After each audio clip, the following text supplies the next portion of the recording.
Okay, I'd like to introduce Mark Douglas.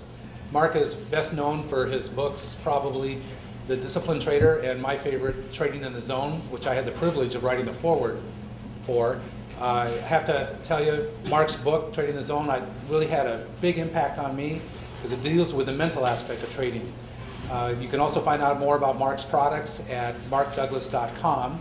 So here he is, Mark Douglas.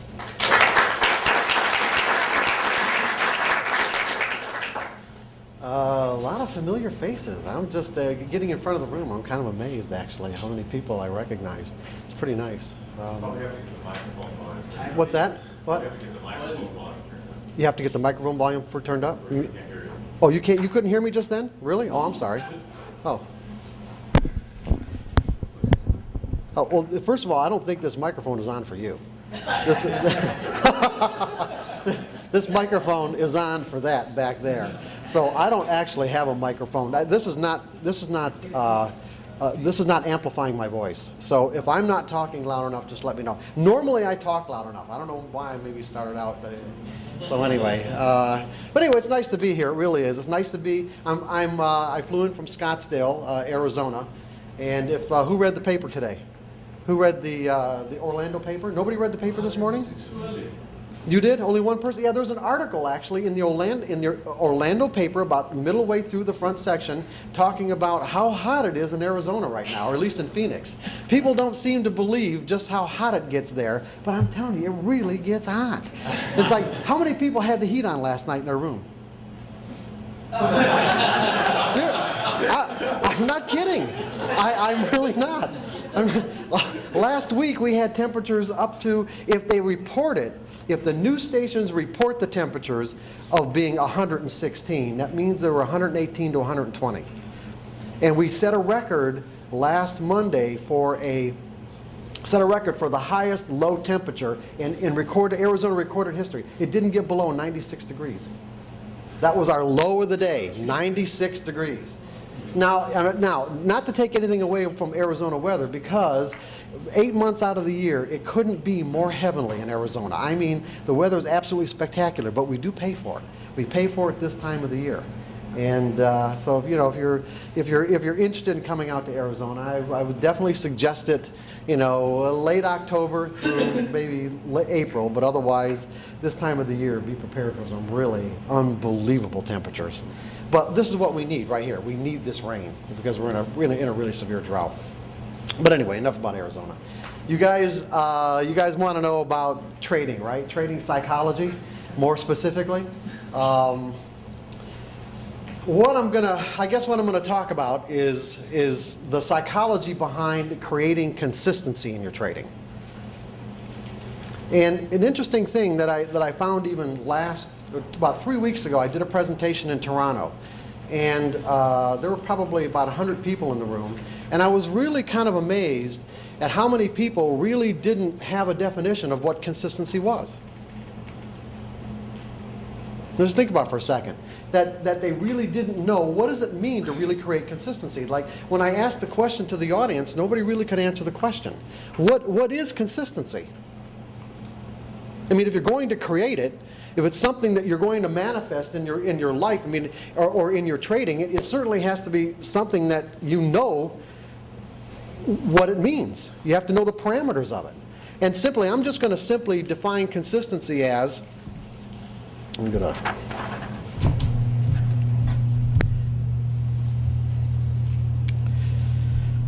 as a nice, steadily rising equity curve. That's all. Just a nice, steadily rising equity curve, okay, at a nice, say, 45-degree angle. Will that equity curve have any drawdowns? Yeah. But what kind of drawdowns? Small drawdowns. Small drawdowns that reflect any trading system or methodology or any particular way in which you decide to trade, the kind of losses that you will experience as a result of being a trader. It's a natural part of the business that we will have small drawdowns. But what isn't consistency are the kind of, let's say, a kind of equity curve that looks like this, with a huge drawdown, and build it right back up again, another huge drawdown, build it back up, and another huge drawdown. Now, most traders who don't understand the nature of trading or the nature of the psychology behind what it means to be consistent, they will attribute these huge drawdowns to something that happened in the market. They'll always try to find a reason to determine what is it about what the market did on this particular day or in this particular trade or whatever series of trades created this huge drawdown that caused that to happen. And then go on a search to find what it is. What I'm going to establish, hopefully today in the next 2 hours, is that those huge drawdowns are not the result of something you did not know about the market. They are not the result of something you did not know about the market. They are the result of something you didn't know about yourself.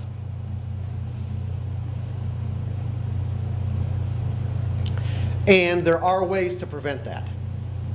And those ways to prevent it are what it means to really create a nice, steadily rising equity curve. And those ways basically fall into 4 general categories. None of this is, by the way, none of this material is in that book. So there's no point in looking. I just didn't want you to waste your time. There's no material in the book. You've got the videotape. I mean, come on. So you just need to sit back and listen. Anyway, so we got 4 basic categories. One is that you have to have an edge. In other words, you have to know enough about the nature of the market and how it moves so that you can determine when there's a higher probability of one thing happening over another. That's how I'm defining an edge. When there's a higher probability of one thing happening over another. And then the next category is that you have to learn how to think in the market's perspective. I just simply, as a heading, would say that you have to learn how to think in probabilities. Now this is really can be a, this is really kind of where most traders have their, let's say, have the greatest amount of difficulty. And first, in recognizing what it is, what it means to think in probabilities, and then once they recognize it, implementing some process or series of steps where they're actually retraining their mind to think in probabilities. Now, this is what I'm going to spend most of the time on in the next 2 hours. And just before I even get into it, just so you kind of have a little bit of a background, is that our minds do not naturally think that way. Our minds don't naturally process information in a way that will cause us to, let's say, be in harmony with or have, let's say, be in correspondence with the nature of the way the market exists. And so we have to do something very specific to train our minds to think in probabilities if we want to create consistency. The third category is all the, let's say, conflicting energy that exists inside of us. I'm saying conflicting energy, conflicting beliefs, or whatever that would argue against us accumulating vast sums of money as a trader. Now, what kind of things am I talking about? Anybody have any ideas of what I might be talking about? Just a general belief system. A general belief system. What's that? Go ahead. Say a general belief system maybe from childhood. A general belief system about childhood, but can you think of anything specific? Self-doubt. Self-doubt? Well, okay, but anything more specific than that even? Filthy rich. Filthy rich. Now look at the word filthy and rich, okay? Where does that word filthy come from? It can come from a number of different sources, but what people have to understand is that we grow up. We can grow up. We don't say we do grow up. We can grow up with any number of things that we've learned throughout our lives that are going to fall into the category of what I'm going to just say are self-sabotaging beliefs. In many cases, they're religious-based beliefs. Because essentially, as traders, what are we doing? We're basically taking money from other people with no services rendered. This is basically what we're doing as traders. And there are a lot of religious beliefs that let's say that would really rail against the idea of doing something like taking money away from other people with no services rendered. And so as a result of, we build up our skills, we build up our knowledge about the nature of trading, we get better and better at it, and all of a sudden find ourselves, or maybe not in the moment find ourselves, but back when we look back and with a little bit of introspection and say, why did this happen? We make trading errors. Errors that cause these kinds of drawdowns. Sometimes it can be simple ones. Like even a buy for a sell. I did it just the other day.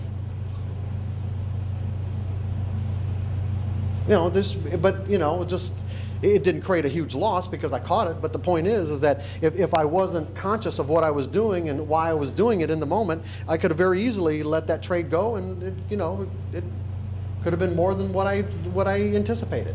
And the problem is that when we experience these kind of drawdowns, they create psychological damage.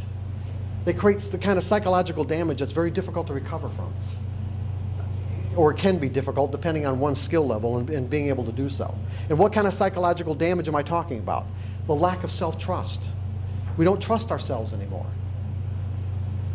And when we don't trust ourselves to do what we need to do when we need to do it without any reservation, without any hesitation, what ends up happening is that we end up generating fear.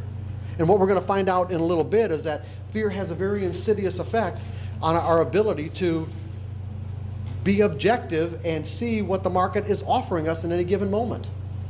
Because we can define the market as this kind of never-ending opportunity flow. And the market's just basically giving us an opportunity in any given moment to get in, add to, detract from, or get out. But it's this never-ending flow. Now, if we're not perceiving it as this never-ending flow, the market's not causing us to perceive it that way. It's what's going on inside of us that's causing us to perceive it as something other than this never-ending opportunity flow.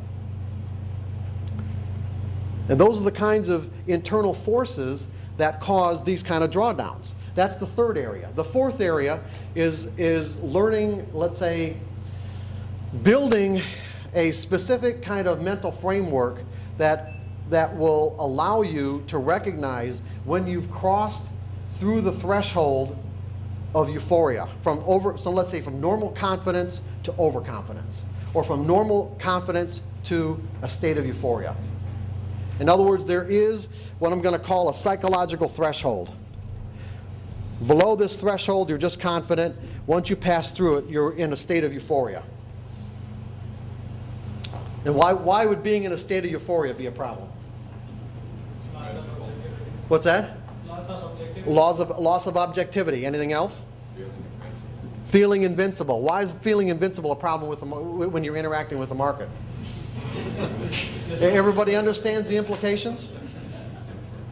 In other words, when you've crossed the threshold into a state of mind of euphoria, it is impossible to perceive risk. That is the nature of euphoria. In other words, the nature of euphoria is that from our individual perspective, from the perspective of our state of mind, in that state of mind, it would be impossible for me to perceive that anything can happen other than what I expect to happen. Anything. The only thing that's going to happen is what I expect to happen. And as a result of being so absolutely sure that what I expect to happen is going to happen, what would be the next step in this process? To break my money management rules, right? In other words, to put on a position that would be much larger than what I would normally trade. Maybe 10 times, maybe 20. Well, there's no risk. Why not? Right? Why not? Now, the problem, of course, with putting on an inordinately large position is that it doesn't take very much movement for the market to put you to put you in a huge losing trade.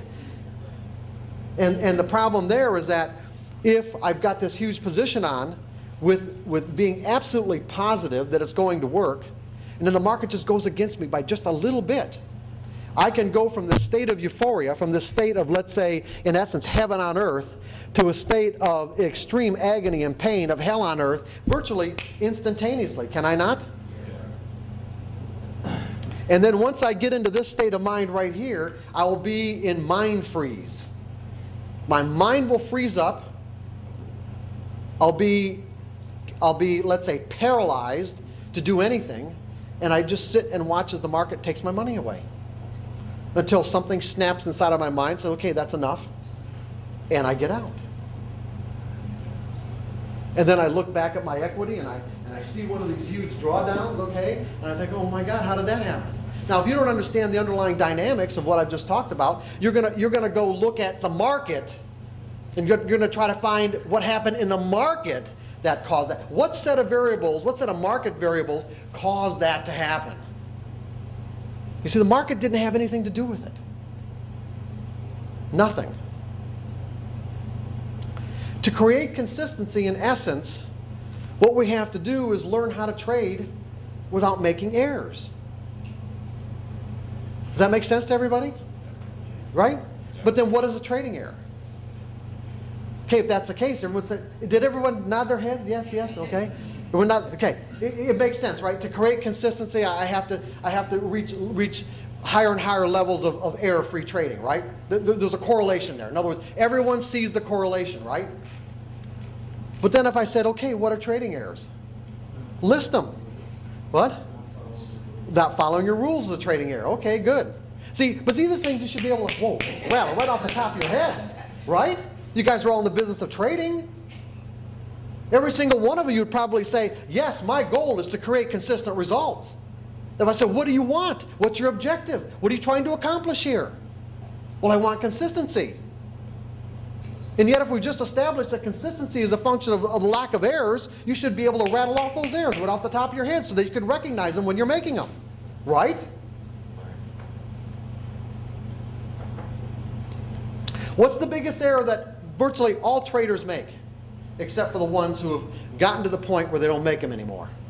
What's the biggest number one error that traders make? What? No. I know I'm right. I know I'm right. Okay. Yeah. And so but see, I know I'm right. But how does I know I'm right manifest itself into a trading error? What? Not exiting so that you can take what you see as the next correct signal, and you can't take it because you're locked in the wrong position and you did not exit. I would agree with everything you said. I'm just going to say it a little bit differently. What's that? Yeah. Yeah. Not predefining your risk. Everything we just said, I'm just going to say it a little bit differently. Not predefining your risk. Now, I'm not going to ask people to raise their hands, but I bet there are people in this room who still will get into a trade without predefining their risk.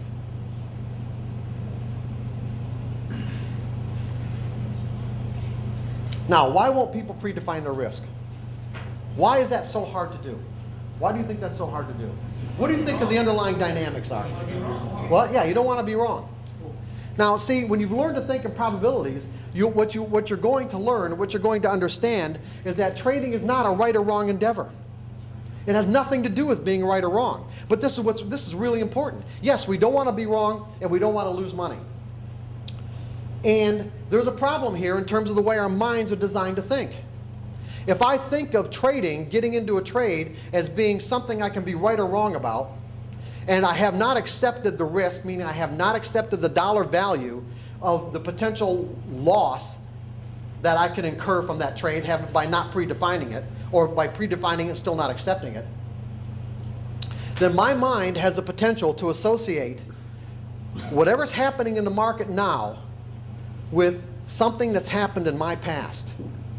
Meaning our minds are wired to associate.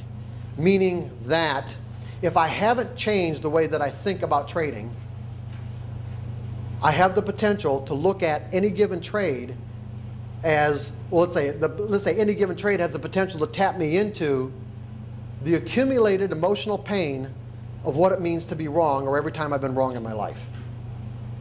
Personalized. Yeah, exactly. I'm going to say that again. If I haven't redefined trading to think about it in the appropriate way based on the way that I'm going to explain in a moment, being wrong on a trade has the potential to tap me into the accumulated pain of every time I've been wrong in my life, because that's the way our minds are designed to think. They're designed to associate. So if that's the case, little wonder that I'm going to avoid predefining my risk. Because here's what's going to happen.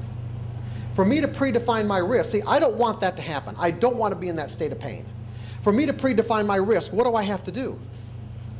I have to gather evidence that will suggest why this trade might not work. right? I have to gather evidence to say, okay, what are the things that could happen that would tell me, or what does the market have to look like, sound like, or feel like to tell me this trade isn't working? And I have to gather evidence to tell me that so that I know how to recognize it. But the problem is if I gather too much evidence, I might talk myself out of the trade, right? And if I talk myself out of the trade and it turns out to be a winner, then I could be in a state of agony that might be even greater than had I put the trade on and it turned out to be a loser. So how do I compensate? So I've got a mental dilemma here. I've got a dilemma. How do I resolve the dilemma? Gather enough evidence, in other words, have the trade be so technically or fundamentally sound, whatever method you might use, to the point where I have convinced myself that I'm right. And see, if I'm right, there's no risk. Right? Why predefine the risk if I'm right? There is no risk. I wouldn't be doing this if I didn't think I was right. What's that? It's not doing has an implicit risk in it. I'm still, there's people, go ahead, say that again. Not doing still has an implicit risk that you don't associate it with. Yeah. Not doing something has an implicit risk in not doing something. Right. And that is also a risk that Right. you don't normally associate that as a risk. Inaction. Inaction is a risk, actually. Fear. Go ahead. I think part of your belief system kicks in. Hope is something we are trained to have. We always look forward, hoping things will be better. So when I'm wrong, that fellow jumps off there and says, "Don't worry about it, we're going to make it." I know exactly. I'm going to give you an example that really that typifies exactly what you're saying. And see, here's the thing. Here's the problem with trading. I'm just going to put up some typical errors that we make over and over again all the time.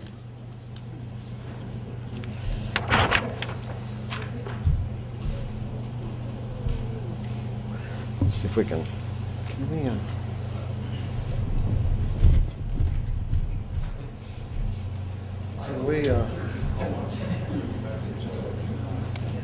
how do we need to adjust it? Go forward or back?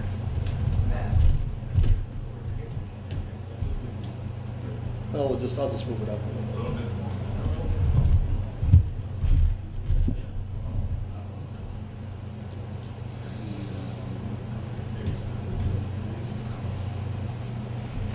Anyway, here's what's interesting about these errors. Okay, one, hesitate, get in too late, jump the gun, get in too soon. Don't define your risk in advance of putting out a trade. Define your risk. Don't take your loss and it turns out to be a bigger loss. Get out of a winning trade too soon. Leave money on the table. Get out of a winning trade. Let a winning trade turn into lose without having taken any profits. Move a stop closer to your entry point. Get stopped out, and the market trades back in your favor. Now, here's what's really interesting about trading, and the biggest one, like I said, the biggest one is that not predefining your risk, and I just went through the whole dilemma of the psychological dynamics behind that. Did everybody understand that dilemma? Go ahead. Could you just restate, you said being wrong has the potential of? Tapping you into the accumulated pain of every time you've been wrong in your life. And that's definitely something we're going to avoid. Our minds will automatically alter the way we perceive the market to help us avoid that from that happening, okay? Now, I'll explain the underlying dynamics of that in a second. But there's a real important point that I want to make here, is that these are all trading errors. Will everybody at least acknowledge they're all trading errors? I mean, are we all together on this? Okay? However, here's what's really interesting about trading and why it can be so difficult to create consistent success, is because you can make every single one of those errors over and over again and still find yourself in a winning trade. You don't have to know. Yeah, right. Here, the microphone didn't pick up is someone back there said, "Thank God." Now think about the nature of trading. What skills do you need to find yourself in a winning trade? Consistency. What? No. What skills do you need to find yourself in a winning trade? None. Zero. Think about that. You don't need to know anything to find yourself in a winning trade. Right? Nothing. You don't have to have any skills whatsoever. And if you can find yourself in a winning trade without having any skills whatsoever, once, can it happen again? And can it happen again? Yeah, it can. We don't know what the limit is to how many times it can happen without having any knowledge whatsoever. What do you need to know to find yourself with a winning blackjack hand? Nothing. What do you need to know about roulette? Nothing. What do you need to know about craps? Nothing. What does that suggest to you? Do you see any correlations here? Do you see any correlations? What does that suggest to you about the nature of trading? It's gambling. Absolutely. Now, interestingly enough, when I proposed this in Toronto 3 weeks ago, they really railed against it. Oh, you would not believe how difficult it was for them to wrap their mind around the idea that trading was gambling. Not very religious statement. What's that? Not a very religious statement. Yeah. Yeah.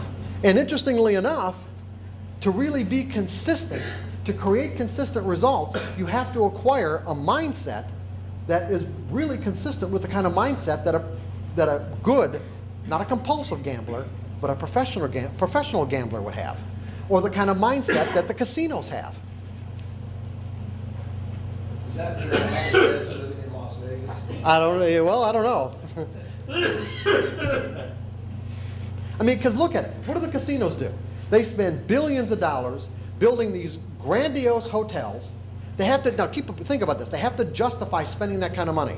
They spend billions of dollars, building these grand hotels to attract people into playing an event, wagering on an event that all of us know has a random outcome. And yet they create consistent results for themselves. There's a reason why. It's because they think about it in the appropriate way.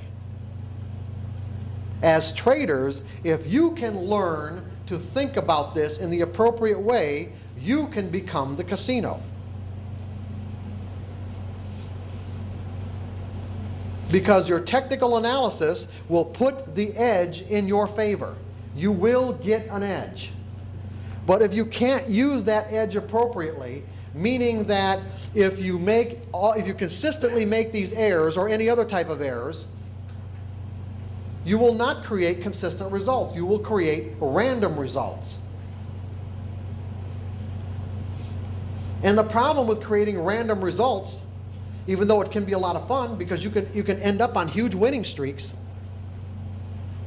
Because keep in mind, you can make every single one of those errors and still end up in a winning trade. You can be the best analyst in the world or the worst analyst in the world. You can have the best reasons or the worst reasons. It doesn't make any difference. You can still end up in a winning trade. But as long as you're susceptible, as long as you're susceptible to this, okay?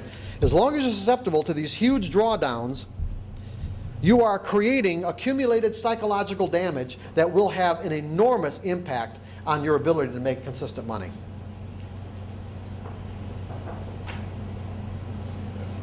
Eventually what will happen is if you don't understand the underlying dynamics of these drawdowns from trading randomly, you'll end up with typically analysis paralysis. You'll become an incredible market analyst and the inability to take advantage of what you perceive as an opportunity. You won't be able to put your trades on. And you'll see the gap between what you know, what you understand, what you've learned about in terms of opportunities, and your bottom line results grow ever wider and wider and wider.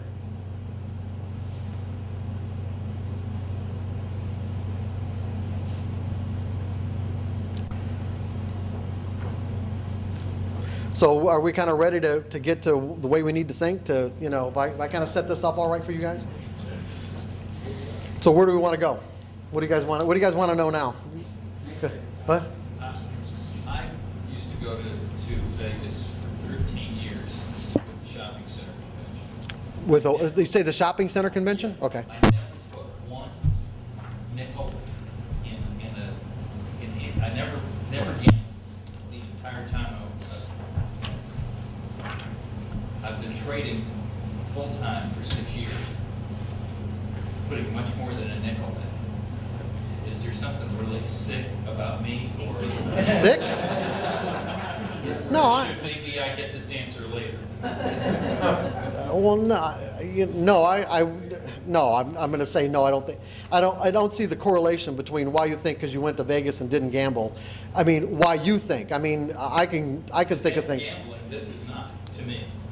Yeah, well, the sooner you think about this, what I'm saying to you now is that the sooner you think about this as gambling, the easier it'll be to create consistent results. I already have it. Well, great.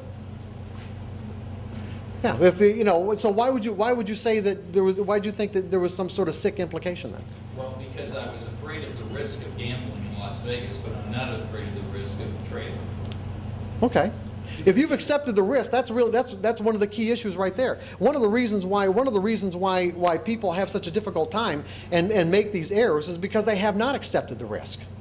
If you've truly, and what does it mean to accept something? Because he's bringing up a really good point. What does it mean to accept something? What is the definition of true acceptance? You don't have to control it anymore, you can let it go. Well, I understand where the not control comment comes from, and let it go. I'm not going to argue with either one of those statements, other than to say that the way I define acceptance is that when you've really accepted something,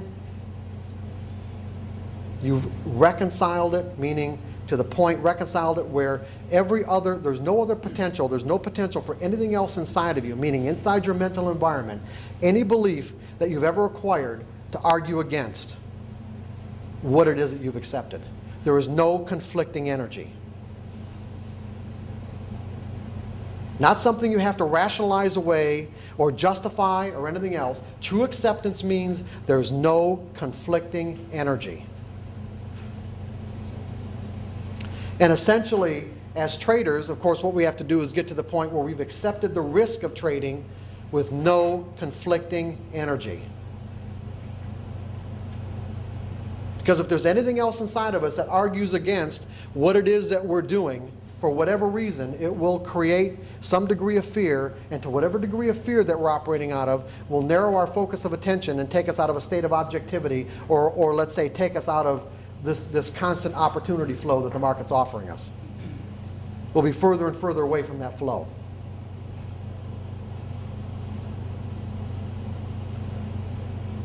So what we have to do is learn to train, or what we have to do is step into a process of training our minds to think in probabilities.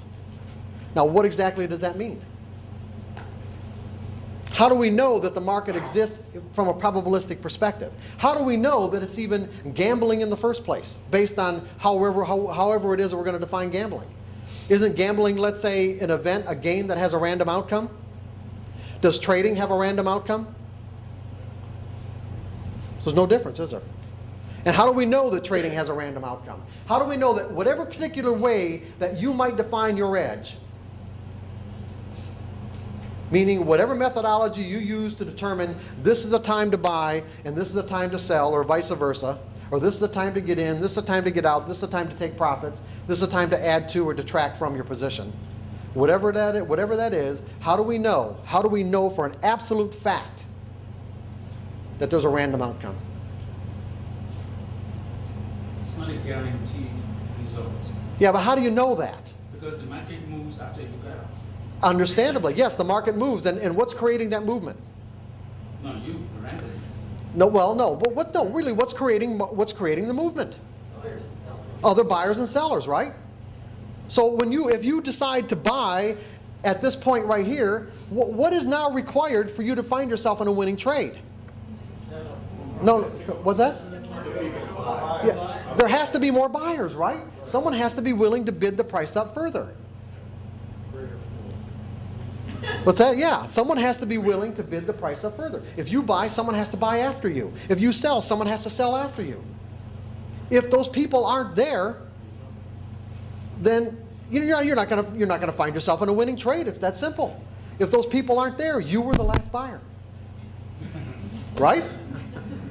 At least in that time frame. In that time frame, you were the last buyer. What else can happen to determine, regardless of what our edge is, that we might not find ourselves in a winning trade? News. What? No, not new. No, just really fundamental. Just really fundamental. I'm just getting what it takes for you to find yourself in a winning trade. Someone has to buy or sell after you. What else can happen? The opposite. Somebody bigger than you comes in and buys a lot more than You could be a buyer and some huge seller comes into the market, right? So in essence, I'm going to make the statement that it only takes one trader somewhere in the world to negate the positive outcome of your edge. Theoretically, usually it's more, but theoretically, it only takes one trader somewhere in the world to negate the positive outcome of your edge. Does anybody want to argue with that statement? Now, interestingly enough, no one wants to argue with it. Chances are, and we didn't get a rate, I didn't ask for a show of hands, that there are people in this room who have put on and maybe still, or let's say before this morning, put on trades without predefining the risk. Now I'm going to ask you if you really, truly believed that it only takes one trader somewhere in the world to negate the positive outcome of your edge. If you really believe that, would it be possible for you to put on a trade without predefining your risk? Anybody else? I got one no. Anybody else? Yeah. You guys agree or not? See, if you really, now, and this is really what we're talking about here. We're talking about a set of beliefs that create a state of mind. A state of mind that compels you to be consistent, that compels you to do exactly what you need to do when you need to do it, without hesitation, without reservation. If you really believed that it only took one person somewhere in the world to negate the positive outcome of your edge, you would not be capable of putting on a trade without predefining your risk. Because the moment that you started to do it, it would create a conflict. And somehow or another, you'd have to argue away the conflict. You'd have to argue away in your mind and justify why you're going to put on this trade, knowing that all it takes is someone somewhere in the world with a different belief about what's high and what's low to make that trade a loser. Are you guys with me on this?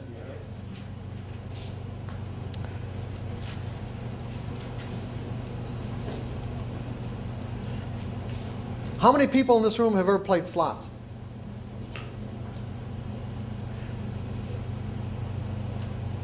When you put your quarters or dollars in slot machines and you push the button or pull the handle and the numbers didn't come up, tumblers didn't come up in a way that gave you a payout, did you think you were wrong?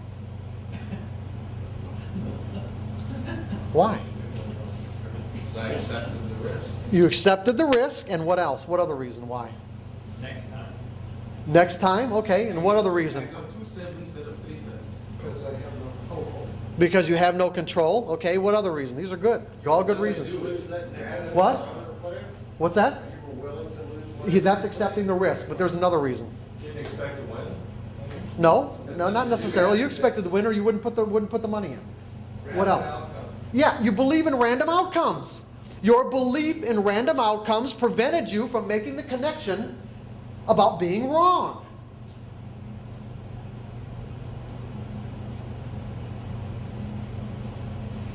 You believed that the outcome was random. And therefore, there's no connection. How is it that you think that thousands of people, millions of people on a daily basis can go into a casino and shove money in these machines and not come away, totally emotionally traumatized? If these were traders, they wouldn't be able to do it.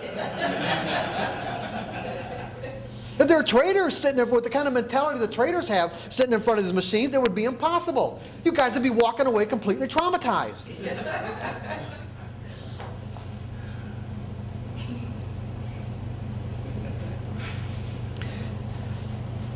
The reality of trading is that it is a probability game. Because here's if you just break it down to the most fundamental level, what do you have? If you just take the market and break it down to this most fundamental level, what do you have? Buyers and sellers that do what? Create what? Up and down ticks. Right? At the most fundamental level, what we have are buyers and sellers who create up and down ticks. And how do they create their up and down ticks? What has to happen for a tick to go higher than the last or lower than the last? What's that? Volume, but no, what's that? Somebody has to have a stronger belief in the future. Why do we know that for a fact? They want to pay more. In other words, if you look at trading at the most fundamental level, and this is really critical that you understand this.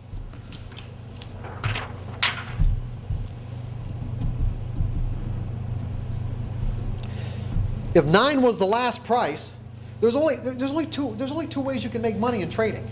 You've got to buy low and sell high, or sell high and buy low.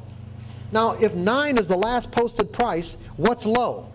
8 is low and 10 is high, right? Now, what does it tell you if someone is willing to actually buy it at 10 instead of buying it at 9 or 8? They believe it's going to go down. Yeah, they believe it's going to go to 11, or otherwise they would have waited, right? But what about the guy selling it to him? He also has a belief too.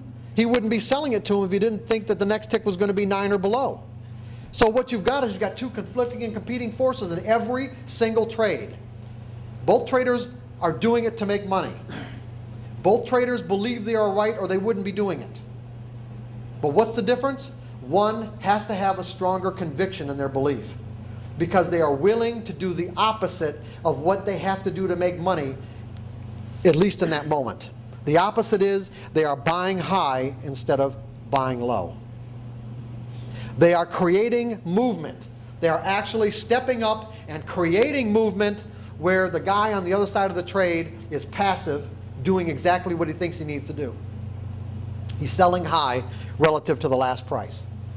So all market movement is simply a function of what, no matter what the reasons are. See, it doesn't really matter what everyone's reasons are for doing all this. It doesn't matter. Because as we already know, most people think they've got good rational reasons. The reality is they're trading randomly anyway, aren't they?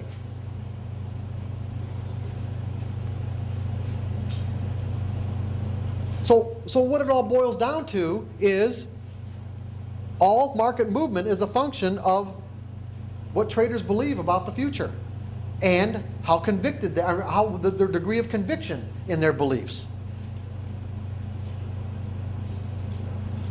Now, all this interaction, all this belief and conviction and the degree of conviction results in simply up and down ticks. Just up and down ticks, okay?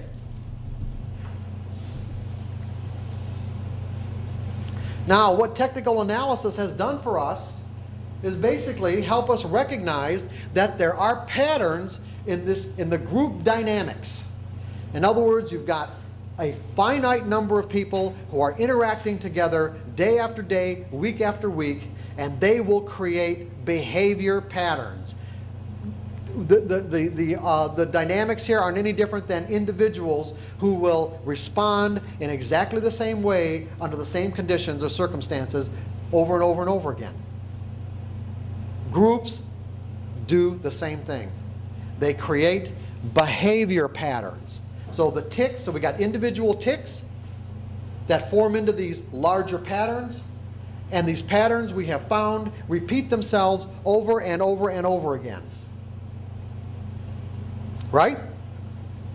And as a result of the way our minds are designed to think, it is natural for us to think that if I can find consistency here, meaning this pattern repeats itself over and over again, that the outcome should also be consistent too, right? Wrong. The outcome will be consistent, wrong to an extent. Well, the outcome will be consistent over a, what? Large sample size of trades. So you've got individual patterns where the patterns themselves can look exactly like the previous one, can measure mathematically exactly like the previous one, but will the outcome be the same as the previous one? And why? And we got people shaking their heads, which is good. Not everyone's shaking their head, agreeing. But the point is, how do we know for a fact that the outcome may not be the same? Because even though, like I said, visually they can look exactly the same and measure exactly the same, there are still always going to be different people involved in this trade. And it only takes one person somewhere in the world to have a different idea to negate the positive outcome of that trade, for example, if you bought that support line. That's just one trader. That's all it takes. So what it means is like, it isn't any different than the concept of if I flipped a coin, an evenly weighted coin, 1,000 times, I had 1,000 flip sample set. I will find that each sample set has a relatively even distribution between the number of times heads come up and the number of times tails come up. You with me on this? It'll be close to 50-50. That is a pattern. That's a pattern I can rely on. But within that 1,000 flip sample size, do I know the distribution between the individual heads and tails? In other words, I don't know what the distribution is. I can get 10 heads in a row, I can get 10 tails in a row, I can get 5 heads, 3 tails, heads, tails, heads, tails, heads, tails. All in all, it's going to come up to 50-50. Casinos. They've got basically a 4% or 4.5% edge in blackjack based on the way they've got the rules set up. That means that of all the hands played, or let's say if there's $1 million wagered on any particular table, they're going to end up with $45,000. That means that takes into consideration all the big winners, all the big losers, everybody in between. Do they fret? They sit there and fret over every single hand that's played? No, they don't. They've learned to think about it appropriately. Go ahead. Mark, real early in my trading career, I went to a seminar, and the person speaking said to the group, if we flip a coin 20 times, how many of you think there's any chance that we would have, say heads is a winner and tails is a loser, that we would have 12 or more heads or tails in a row? And nobody in the group believed that it was possible. We then proceeded to flip the coins again. Out of the 2014 came up heads in a row. Oh, yeah, I believe it. Yeah, to me, that's everybody was just astounded, right. because nobody ever thought, and it's like, if you think, could I ever possibly have that many losers in a row? Well, there's proof positive. Oh, yeah. Just when you think it won't. Absolutely. But if you did it flip 1,000 times, you still come up close to 50-50. I understand. So now, just based on what I've just said just now, what would that require? What would that require of us to create consistent results as traders? Try to find a 50 way to win. Well, no, you got to have an edge. You've got to have an edge. Consistently trade. In other words, yeah, to execute your trades without thinking about the outcome of each individual trade. In other words, every single error, guys, look, and girls here, every single error that's on that list, you cannot make. You cannot make any one of those errors without believing you think you know what's going to happen next. Just take a moment and contemplate what I just said. You can't make any one of those errors without somehow thinking or believing that you know what's going to happen next.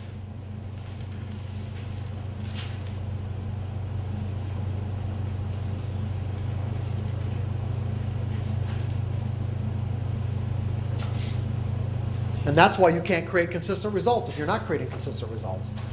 It's because you're still susceptible to making those errors. And the way you're susceptible to making those errors is because you're susceptible to defining all these R's, these up and down ticks, defining the up and down ticks in some way as potentially painful. In other words, you are taking basically a neutral event that you're observing. And what do I mean by neutral event? What? No, neutral event emotionally. Neutral in the sense that can the environment, let's say, or let me ask you, is the information that the market generates about itself and its potential to move, inherently joyful or painful information? Is it positively or negatively charged information? Depends on what side. What's that? Depends on perception. Well, no, I'm asking from the market's perspective. Is the market, the information that the market generates about itself, is it positively or negatively charged? It's neutral, right? Okay, it's neutral. Is there such a thing as positively charged information? No? No, no. Just in the environment. Is there such a thing as positively charged information? Yes, okay. Is there such a thing as negatively charged information? Okay. In other words, people expressing affection and love can be positively charged, right? Or is positively charged. People hurling insults at you is negatively charged, right? Okay, so the market does not generate, as a characteristic of its existence, positive or negatively charged information. If that is the case, then how is it that we can feel fear? Because we're attacked, we reject. Yeah, in other words, somehow or another we've interpreted the information in a way that causes us to feel that way, right? So from the market's perspective, it's neutral. It's the interpretation process that causes us to define it in a way or interpret it in a way where it's potentially painful. And as soon as it becomes potentially painful is when we know what we think is going to happen next. In other words, why am I hesitating? Why am I hesitating? Why am I getting in too late? Why do I do that? Because I think it's going to be different next. Yeah, because I think I know, because I don't think it's going to work, right? Why am I hesitating? I don't think it's going to work, and I got to wait. Because I don't remember, I know what's going to happen next, or at least I think that I do. Why am I jumping the gun? I know I'm going to miss out, right? I'm going to miss out. I got to get in now.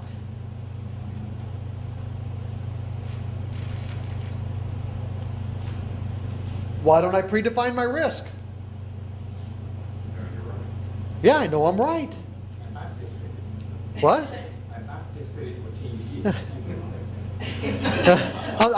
I was worried about the how much time have I got here? 5 minutes? About 9? Oh, okay, I'm sorry. Go ahead, I'm sorry. Take 10. Take 10. I practiced it for 10 years. Uh-huh. So I did my forward testing, my analysis is correct, my technical fundamentals. I don't know. I cannot be wrong. You cannot what? I cannot be wrong. You cannot be wrong. Yeah, right. Exactly. See, every single error that we make is always going to be the result of thinking, feeling, or believing I know what's going to happen next. But the problem, as I said before, is that this is only an error. It's only an error within the context of what you're trying to accomplish. Now think about what I just said. These are only errors within the context of what you're trying to accomplish. If you're trying to accomplish consistency, then these are trading errors. If your objective is not consistency, even though you might say that it is, if the reality of your trading is that it's not consistency, then every single thing that you can do here could result in a winning trade, and it's not an error, obviously, then, is it? If I can hesitate and it ends up in a winning trade, then I did the right thing. If I can jump the gun and I end up in a winning trade, I did the right thing. It's only the accumulation of these errors that cause these massive drawdowns that end up hurting us.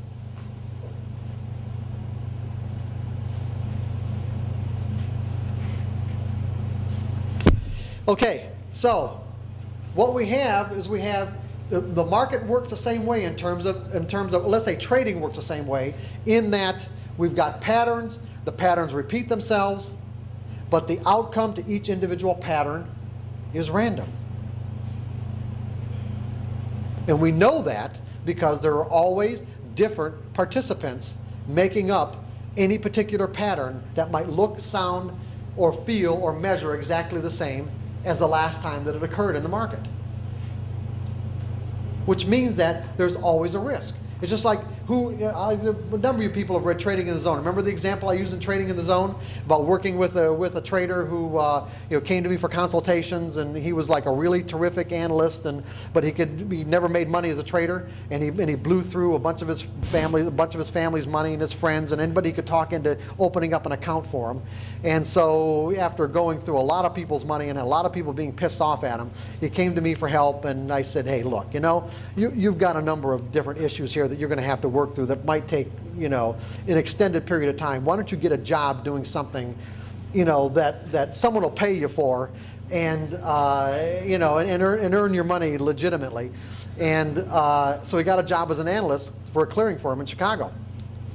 And he, like I said, he was a good analyst, and they paid him really well for it.